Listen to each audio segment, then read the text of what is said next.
But we're moving on because this Saturday, yep, Saturday. Um, AEW World's End emanates live from the Nassau Coliseum, the dirty, nasty Nassau Coliseum, in Uniondale, New York.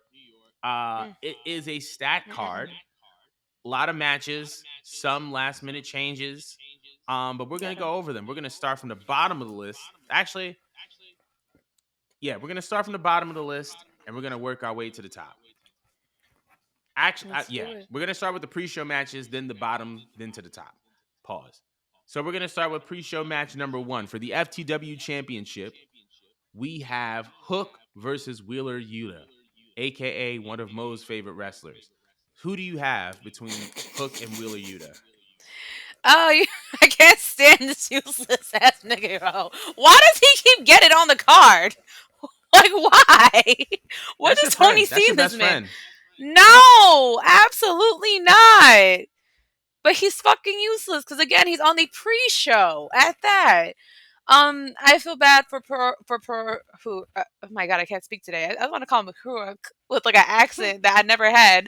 Um, poor Hook. Poor Hook. Oh my god, you were mentioning names just earlier about just people they don't take seriously. Hook was so promising, and it's just so sad to see like this is what he's doing now. He's Hmm. up against useless. So yeah, I'm gonna give it to Hook. Yeah, I'm just gonna give it a Hook. I won't be watching, by the way.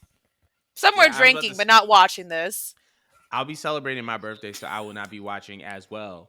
Um, I'm gonna I'm gonna go with Hook as well. Like you said, I feel like when Hook first debuted, he was the coolest thing ever, coolest human being ever, and it just feels like he's just kind of stuck in this limbo of holding the FTW championship while the FTW championship isn't being promoted as like a major title. It's always on the pre-show. It's you know what I mean? And it doesn't feel as important as it should. I'm gonna go Too with many Hook. belts. Too many Too- belts, and that's a different conversation for the new year. But now we have a 20-man battle royal for a future AEW TNT Championship match.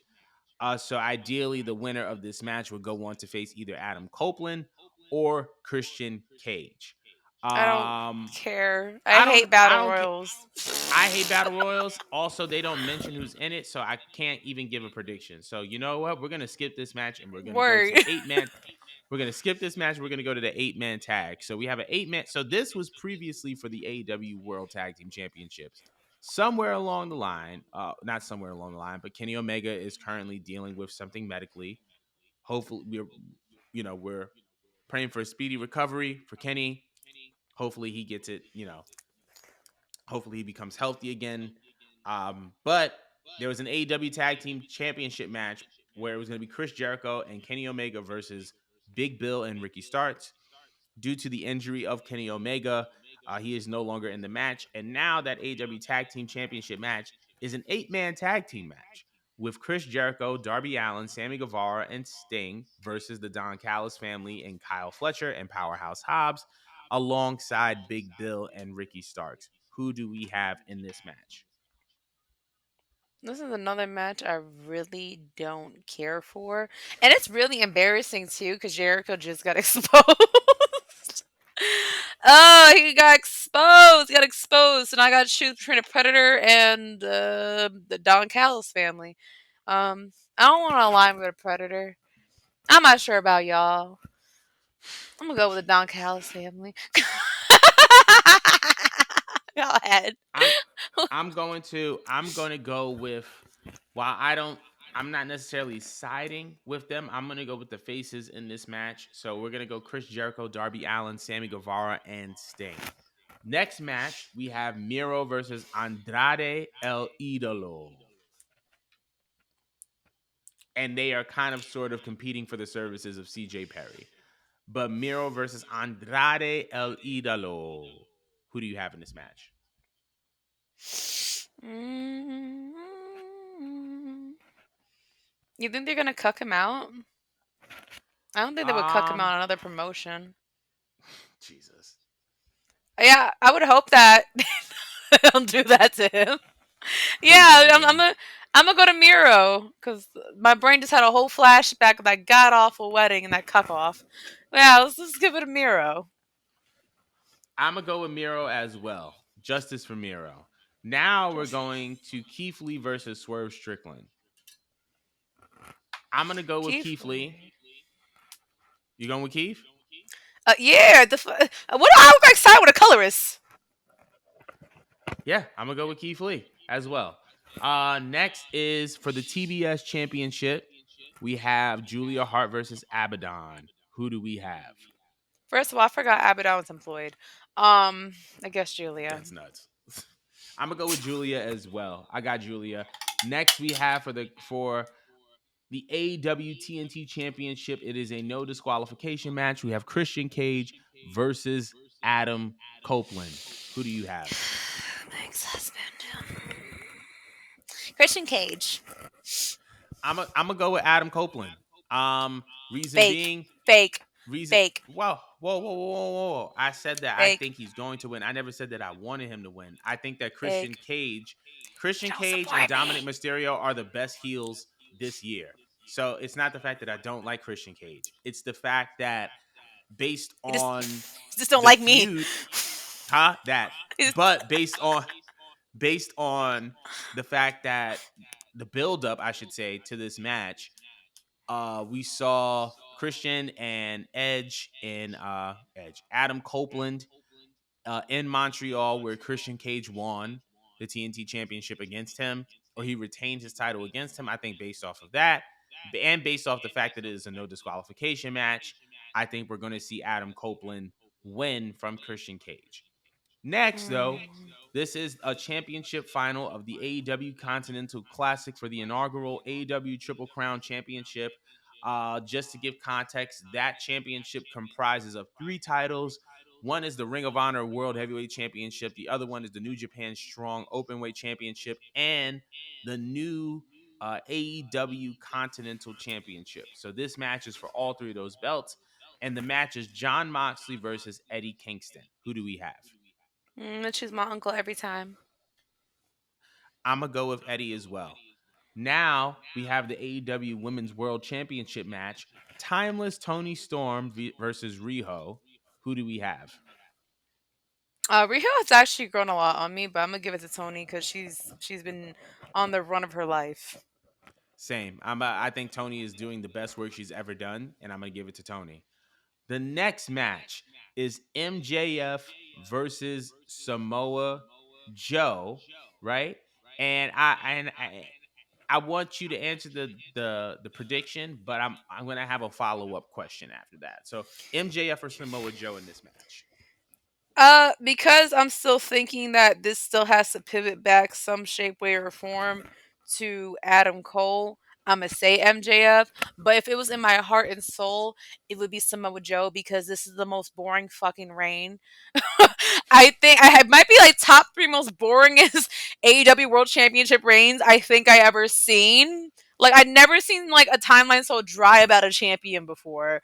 And Samoa Joe is just great on the mic. He this has to been MJF's only interesting feud. Yeah, honestly, for me as him as a babyface or whatever the hell he's doing, this has to be the only feud I care about, and that's thanks to Samoa Joe. He's so good. I wish it was him. Not gonna be him. Unfortunately, it has to be what you call it, MJF. MJF. But what were you gonna go on about? I think it's going to be MJF, but this begs the question, a recurring question that has been on AEW Dynamite or AEW programming for the past God knows how many months is who is the devil? Who is the devil? So I wanted to know from you, who is the devil? Who is this masked man, considering that his masked assailants just won the Ring of Honor World Tag Team titles from MJF this past week on Dynamite. Um, so want to know, who do you think the devil is? Um, I mean, it could go either way. People are saying that it's Jack Perry, and I'm scared for my life if it's Jack Perry because that is not going to move ratings. Right. If it is Jack Perry, then it's obviously a retaliation against Punk, and that man will never be a main event star. I'm sorry. That's just, as someone said to Cody years ago on Twitter, "You're my favorite mid Carter." He's someone over there, favorite mid Carter. It would make more sense if it was Adam Cole, for the simple fact that I always felt like I never trusted Adam Cole when, even when they were best friends. Mm-hmm. Um, and you can see Adam Cole being a shitty friend perpetually and putting MJF in shitty situations. So it makes sense that since he kind of already got him on his most vulnerable side, I feel like that's what the devil does, right? Plays with your head, makes you do things you don't want to do, sacrifice yourself. I it kind of makes sense that this circles back to Adam Cole somehow, because I think the fans have been wondering, all right, how are you guys going to go about this? Like, how much would he have to screw MJ over in what ways to get these two to bump heads finally? You know? And then what do we get out of this with MJF? Is like another question. But I want to know who you think it is, why, and what's going to come of it. I think Adam Cole is the devil. The reason I think that Adam Cole is the devil is because I think that one of the things that Adam Cole has lacked in this current AEW run that MJF was kind of poking at was that old Adam Cole, that rebellious, the Playboy City Panama, like the Playboy of Panama City guy, that guy who was in NXT, who was wreaking havoc, the guy who joined Bullet Club and Ring of Honor. We're not seeing that fire from him in AEW, and I believe it's because he hasn't had a opportunity to kind of show it. And I feel like this is the perfect opportunity. MJF is the current world heavyweight champion. He's befriended him. He has earned the trust of MJF, and this is the perfect opportunity for him to kind of strike in a way that's unexpected and allowing him to kind of set back into kind of like his default mode, if you will, of being just this smug prick. And I feel like Adam Cole is the devil, and he's going to be revealed at World's End this Saturday. So I'm looking forward to it. I think it's going to be great. I'm with it. But I want to know how y'all feel about AW World's End and your predictions. Be sure to drop a comment below.